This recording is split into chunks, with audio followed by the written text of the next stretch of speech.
Hello friends, আজ আমি জিভে জল আনা একটা রেসিপি নিয়ে তোমাদের সামনে চলে এসেছি, যেটা খেতে সত্যি সকলেই পছন্দ করে।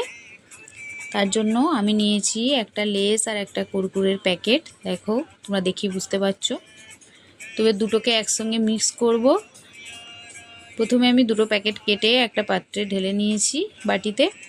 নেওয়ার পর এর মধ্যে আমি অ্যাড করছি চানাচুর, বাদাম দেওয়া চানাচুরটা, যেটা ভালো লাগবে খেতে।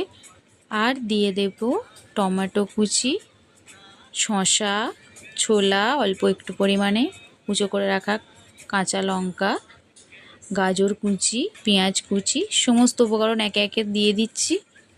আর শেষে দিয়ে দেব অল্প একটু লেবুর রস। আর দিয়ে দিচ্ছি পরিমাণ মতো নুন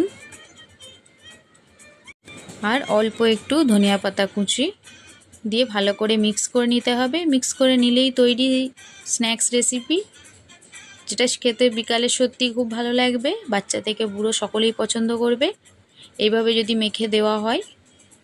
আমার তো খুবই ভালো লেগেছে, তাই আমি তোমাদের সঙ্গেও শেয়ার করলাম। তোমরাও অন্তত একবার হলেও করে দেখবে। আর যদি ভালো লাগে আমার চ্যানেলটিকে সাবস্ক্রাইব করবে, লাইক করবে, শেয়ার করবে, ছোট্ট একটা কমেন্টসে জানাবে কেমন লাগলো। বাই।